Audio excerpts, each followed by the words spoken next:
سلام دوستان عزیز و نهایت گرامی، خوش آمدین به کانال یوتیوب ما. در ویدیوی امروزی میخوایم راجع به نوشتن ایسه دوم برای بورسیه برزیل خدمت شما یک توضیحات و یک راهنمایی را ارائه کنیم. قسمی که شما اطلاع دارین، بورسیه های برزیل در مقطع ماستری و دکترا اعلان شده و برای هر دو مقطع ما ضرورت است که دو تا ایسه نوشته کنیم. شما اگر روی ریکوایرمنت بورسیه های برزیل برین، اینجا ببینین دوستای عزیز، حتما شما این فایل پی دی اف را دیدین و یا میتونین اگر ندارین پیدا کنین. شرایط بورسیه برزیل، ای که چی اسناد لازم است و دیدلاین ها و تمام موضوعات در این فایل پی دی اف نوشته شده.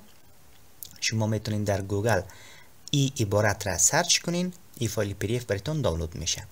خب در این فایل برای ما در قسمت که راجع به اسناد لازم است صحبت کردن، توضیح دادن که ما دو تا ایسه ضرورت داریم. ایسه کانتنتس، محتوای این دو تا ایسه چی باشه؟ خب در ایسه اول، قسمی که اینجا گفتن، ما راجع به پلان تحصیلی خود و یکی بعد از تحصیل، بعد از فراغت، همین تحصیل را که کردیم چه نقش در زندگی حرفوی و یا در زندگی مسلکی ما میتونه داشته باشه صحبت میکنیم.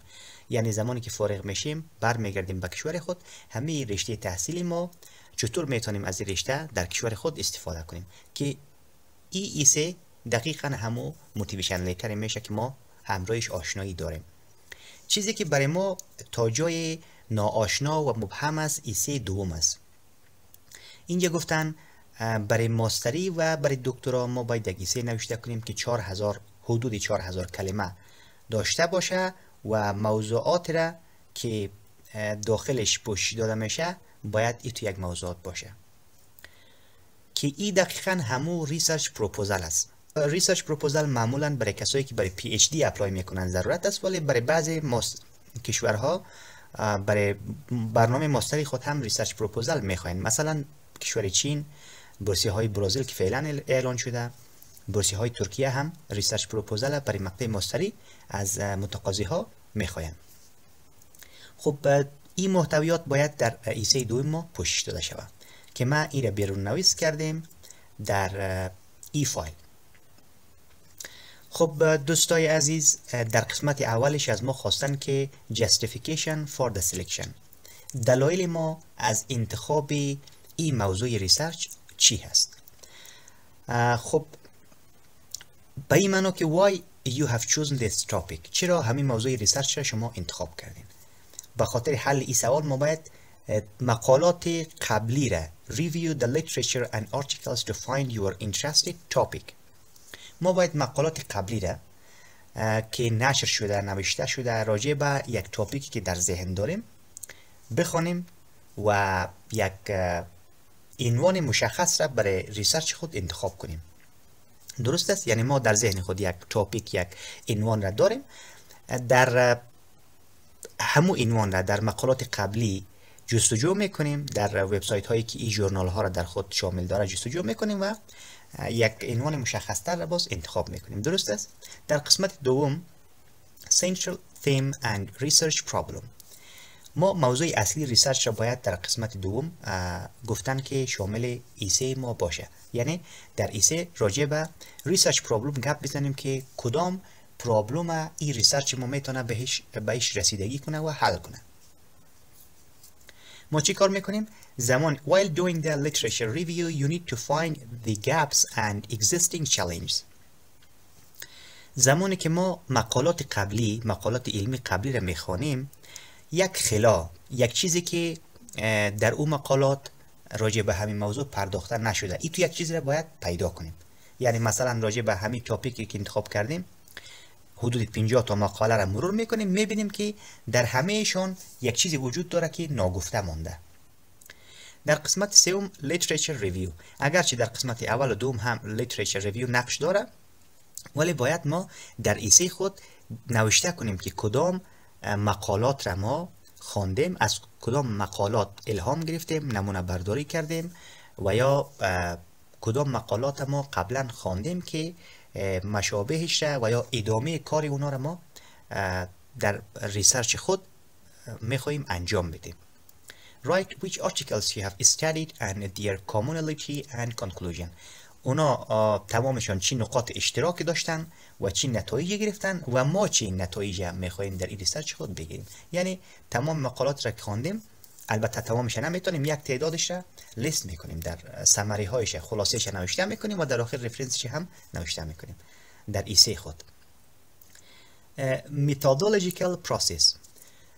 پروسه تحقیق ما چگونه است؟ quantitative یا qualitative؟ مثلا quantitative اگر باشه، ما یک ریسرچ تاپیک را که قبلا انتخاب کردیم، به عنوان مثال children addiction to smartphones in Afghanistan. این اگر اعتیاد نوجوانان و یا اطفال به اسمارت فون ها در افغانستان، درست است؟ این یک مقاله اگر داشته باشیم، یک پرسشنامه 20 سوالات داریم که 20 سوال داره و از 1000 نفر یا مثلا 5000 نفر این سوالات را میپرسیم، جوابهایشان را گردآوری میکنیم، دیتا کلکشن میکنیم. این میشه کوانتیتیو پروسس، درست است؟ که فقط یک آمارگیری و بالاخره یک نتیجه گیری است. کوالیتیو که است، به این معنی که ما مثلا درباره دلایل، اینجا یک ریزن در پیشرویش میتونیم نوشته کنیم، درباره دلایل اعتیاد نوجوانان و یا اطفال به اسمارت فون ها گپ میزنیم. کوانتیتیو معمولا راجع به آمار و ارقام است، کوالیتیو راجع به فکت ها، راجع به عوامل، راجع به احساسات انسانی که همین موضوع را به وجود آورده، راجع به این تو چیزا گپ میزنه. ما باید در ایسه خود پروسه تحقیق خود و یا متدولوژی خود بیان کنیم که آمارگیری ما به صورت چی است، درست است؟ کوالیتیو است یا کوانتیتیو است؟ این رو باید بیان کنیم که شما میتونید بیشتر روی این موضوعات باز خودتان تحقیق کنید. تایملاین است. تایملاین به این معنی که این تحقیق ما چی مقدار وقت میگیره، هر مرحله اش در کدام تاریخ ختم میشه. یعنی زمانی که ما در برزیل بریم، ماستر خود بخونیم، تحقیق که انجام میدیم در کدام تاریخ شروع میکنیم، در کدام تاریخ کدام مرحله ش به انجام میرسانیم، در کدام تاریخ در نهایت به پایان میرسانیم. این یک چیز. در آخر رفرنس است. در ایسه که نوشته میکنیم تمام مقالاتی که ما ازش کمک گرفتیم و از اونها استفاده کردیم، اون مقالات را با رفرنس و منبعش ذکر میکنیم. مثلا ما یک مقاله را رفرنسش در اینجا نوشته کردیم. خب این مقالات را از کجا به دست میاریم؟ وبسایت های مختلف است که ما میتونیم از مقالات و ژورنال هایش استفاده کنیم. یکی از وبسایت هایی که همیشه در دسترس ما است گوگل اسکالر است. ما مثلا در گوگل نوشته میکنیم گوگل اسکالر، وارد این وبسایت میشیم، در اینجا آرتیکل انتخاب میکنیم راجع به همین موضوعی که در ذهن داریم نوشته میکنیم. مثلا children addiction to smartphones. اوکی، این را سرچ میکنیم. تمام مقالاتی که وجود داره میآید که شاید به هزارها و بیشتر از چندین هزار مقاله راجع به این موضوع برسه. این مقالاتی که ما داریم، خب این عنوان مقاله است Factors Affecting Smartphone Addiction in Children. عواملی که تأثیر داره بالای اعتیاد اطفال به اسمارت فون ها. در سال 2021 پبلش یا نشر شده، توسط 26 مقاله دیگر رفرنس داده شده. یعنی امی مقاله توسط 26 مقاله دیگر که چاپ شده رفرنس داده شده. و این مقاله مثلا در سال 2019 نوشته شده توسط 184 نفر و یا مقاله دیگر رفرنس قرار داده شده. بنابراین این مقاله مهمتر است نظر به این مقاله. و همینطور میایم راجع به این مقاله که در 2018 نشر شده Social Implications of Children's Smartphone Addiction. اوکی، که این هم توسط 138 مقاله دیگر رفرنس داده شده. و همینطور میایم دوستان مقاله تعدادش بسیار زیاد است. ما چطور از اینها استفاده میکنیم؟ همون قسمی که در مرحله اول گفتیم Review the literature and articles to find your interested topics.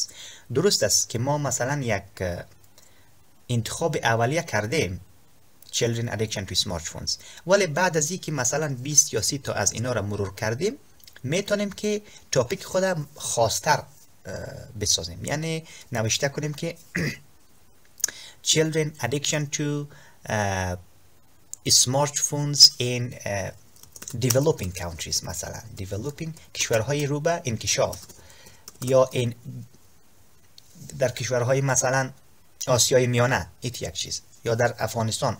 در افغانستان خب فعلا نمیتونیم راجع به افغانستان سرچ کنیم، شاید مقاله نباشه، ولی ما میتونیم نمونهش در افغانستان باز تحقیق کنیم. منظور ما است که یک تاپیک اولیت در ذهن داریم، او تاپیک را اینجا جستجو میکنیم و بعد از او که جستجو کردیم میریم مقالات باز میکنیم، ابسترکت و یا خلاصه هایش میخوانیم.